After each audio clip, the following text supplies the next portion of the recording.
everyone, this is Misti-Dawn with the Manamal Streaming Radio. Hope this finds you all well. I'm here talking with Chris from the Celtic punk band Sir Reg. Thanks so much for joining me today. How are you? I'm fine, thank you. Are you? I'm doing well. Thank you for asking. Yeah. I like to just kind of jump right in, because I know how busy your time is. So I really find your story of the band interesting. Yeah. The founder of the band moved to Sweden from Dublin, right? Yeah. So Brendan moved to Sweden, I'd say 12, 13 years ago. He met a Swedish girl and settled down in a small town in Sweden, like 2 hours from Stockholm. The band took form from there. So he met Karin, who's playing the violin, and they started playing these Irish traditional folk songs, but then wanted to play originals and do something a bit more creative. So they formed Sir Reg, like on the side, and started writing original songs. And here we are 9 years later. That's fantastic. And I always it was just, without knowing the backstory, you kind of wonder why somebody would move to Sweden, for a Celtic punk band. Yeah. So that's nice to know that too. It took some time to get the band up and off the ground. What challenges do you guys face, to make it happen? Well, I'd say the music scene in Sweden is a bit tough, unless you're well known or have a load of friends. It's a bit tough to get gigs. So we've experienced that it's easier. Well, not easier, but there are more. It's more appreciated abroad, like Germany, for instance. Really great country to play and tour. So outside of Sweden seem to be a bit more. We seem to have a bit more luck outside of Sweden. Right. Now, is promoting any different? I mean, do you promote the same ways other countries, like through social media? I'd say so, yeah.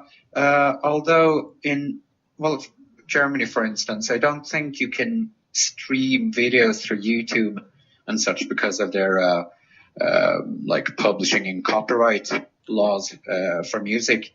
So that makes it a bit harder, but I think there's ways around that. But to be honest, I'm not really that. I don't really know how the promotion is done there. Right. We'll let our record label handle that. Now, could you give us the name of the band members and what their role is in the band? Yeah, of course. So Brendan is the singer and plays the acoustic guitar. Karin plays the violin. I, Chris, play the electric guitar. And there are two Matthiases. One plays bass and one plays the drums, and then there's Philip who plays the mandolin. So there's 6 of us. That's a nice sized band. Yeah. Well, like you said a little earlier, though, Brendan and your fiddle player were just playing gigs in the beginning. What made them decide to go off in a different direction? I don't know, actually. Well, they play the traditional songs, but then Brendan is a creative person, so I guess he had a lot of ideas and just want to try them out, try a different crowd maybe apart from pubs and local bars. Right. And Karin is she used to play classical music a lot. So the folk music is not what she like grew up with either. And I think Brendan, he wasn't that into the traditional Irish music until he was asked to play it here in Sweden. Yeah, I would say it had to do with like just get your his creativity out. That's great. Now, can you tell us your songwriting process? The process for the last two albums have been like Brandon writing the songs, and he sends me like crude demos, well raw demos with just vocals, well maybe hummed melodies even, and an acoustic guitar, and then I program instruments on top of that and just send it back to him, just check with him, is this what you had in mind? And from there we present it to the rest of the band, and well, so far it's turned out really good. Not necessarily what Brendan had in mind at first, but it's yeah, the right direction nonetheless. So it's interesting how you can have an idea of a song at the start, but then it turns out to be something totally different in the end. Right. I find it fascinating in general that you can have, you know, one person in one place, and then you send them something, and then they can add to that, and then it goes to another person. It's just, it's just it's something that I'd really like to learn a whole lot more about. Yeah. So. Well, that's about the one thing I like about technology. What I don't like is when it doesn't work, and that happens to be quite a lot for me. Yeah. So, yeah. I understand that. Skype earlier for us, huh? Now let's get into your fifth album, The Underdogs. Yeah. The name is pretty self-explanatory. Was there a particular incident that led you to name it that? Not really. We had a song called The Underdogs, and well, the theme is about a bit about like well, an underdog situation that I think most people can relate to. I wouldn't say there's a specific incident that colored the song. Just the fact that you feel like the world is against you and just like fight from below. Right. Just felt like a fitting title, and interesting theme. Right. Now the first single is Fool, which stands for Fight of Our Lives. Yeah. Can you share with our listeners what the song is about, and is it based off of anyone's personal experience? Well, I think most of the songs Brendan writes are personal and has to do with his own experience in some sense. But it's almost the same theme as The Underdogs, but could be a bit more like dealing with your own personal issues even, and just struggle to go on even when it seems the darkest, and fight for your life. Now, is there any other single coming out soon that you can shed some light on? We released Sinner of the Century a few weeks back. Okay. The ballad of the album.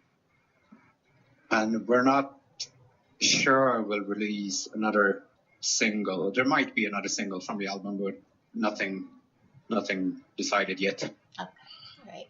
And can you pick a few other songs off the album and briefly describe some of their meanings? One of my favorite songs are, one of the most fun to play is Giving It Up, the drink. It's sort of reflection on when you go out on the lash with your mates and have a lot of beer and wake up the next morning and just realizing maybe I should give up the drink, but you're always back on the wagon.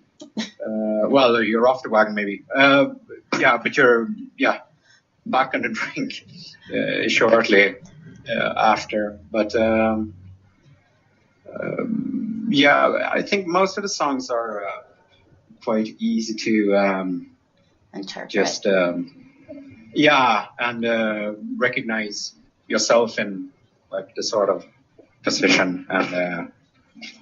Now, if you had to choose a song from the Underdogs that you feel captures the essence of the band, what song would that be?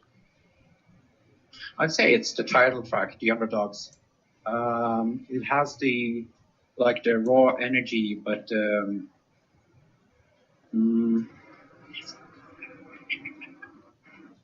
that's a hard one. Raw energy and just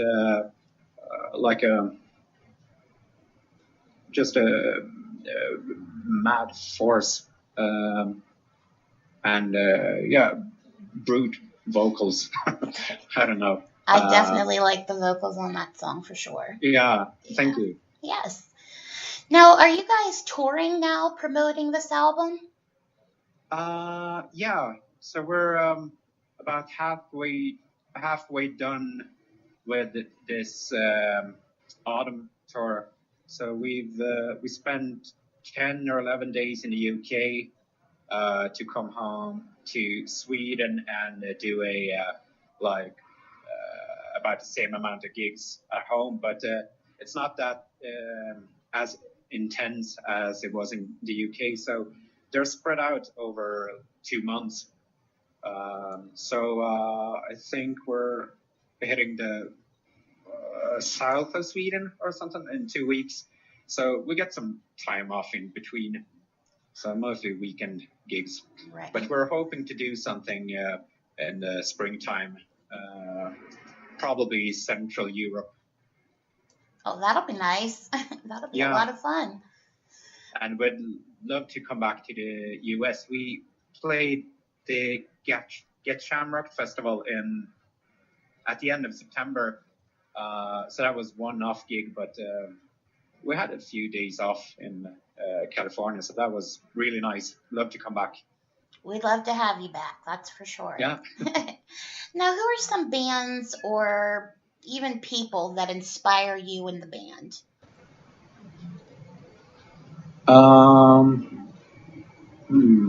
That's a tough one. I know for Brendan, at least, he's a huge David Bowie fan. So both musically and lyrically, I think he's really inspired by him. I myself listen to a lot of American punk rock, so Bad Religion and bands in that genre really drives me and inspires me. Great. Now, how about musical family? Does any of the band members have musical family? Well, yeah, a lot of people in my family plays. I think it's, I'm not sure. Yeah, Karen's brother actually played the drums on the first Sir Reg album. So, I'd say it's half and half. Anybody else? Some do, some don't, I think. On a professional level or just, Well, he tours with another band from the same hometown. So I'd say he's the only one doing it professionally aside from us. Okay. Now, this one I like to ask just because, it's such a diverse question and everybody's answer is always just completely different. What has been the greatest advice you have ever been given regarding the music business?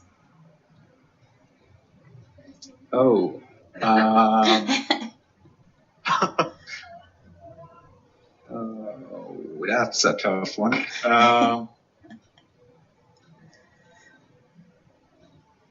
We can skip that and come back to it if you want. All right, thank you. Okay, when did you know that you wanted to be a musician? I think I always wanted to play. Well, I got my first guitar at the age of 6 or something, and always just strummed it, even if I didn't know any chords. Just strummed it in my room. And then in grade school, I started playing with my mates, and yet just such a liberating feeling to just, well, I get a lot of aggression out of playing music, but it's just something. It's almost like meditation, just listening to music as well. But for me, music is my life, and I'm not sure what I'd do without music. That was going to be my next question. My next question Yeah. was, if you didn't do music for your career, what would you have chosen to do? I'd imagine something more visual, like film making or something. That's a good answer. That sounds like fun. Yeah. Now, who are some of the bands that you listen to, like, these days? Like, people that are, like, real new. Sorry, can you repeat that? Yeah. Who are some of the bands that you listen to these days? It depends on the mood. Like, for the last few days, I've listened a lot to No Use for a Name. So it's mostly, I would say mostly punk rock, but then there's times I just like to listen to like Rumors by Fleetwood Mac, and like to mix it up a bit, but usually along the same genre. Okay. And it's always depending on the mood. And is there you can shed any light on the other members of the band with that question? Brendan listens to a lot of, he's a huge Blur and Oasis fan as well. But 80s music is his forte. And Matthias, the bass player, listens to a lot of, some Swedish punk, but also Swedish, not sure what to call it actually, but like alternative music maybe, or sort of singer-songwriter. That might be the wrong genre actually, but and Philip listens to a lot of. He's a huge Waterboys fan, so both pop, rock, and punk. So it's a great mix, and we take all the little things we like in each genre and put it in our band. Right. That's awesome. Now, is there anything else that you'd like to say to our listeners and your fans that we may not have covered today?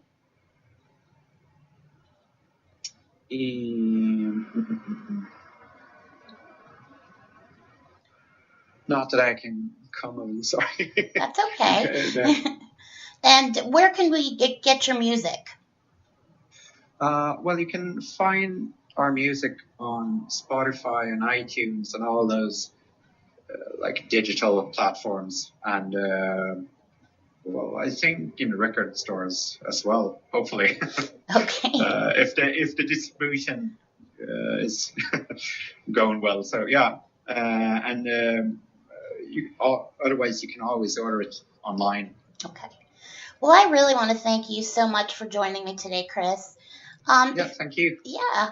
If you out there in Radio Land like Celtic music with a punk vibe, Sir Reg is for you for sure. Check out their album, The Underdogs. This is Misti-Dawn with the Manamal Streaming Radio. Have a great day.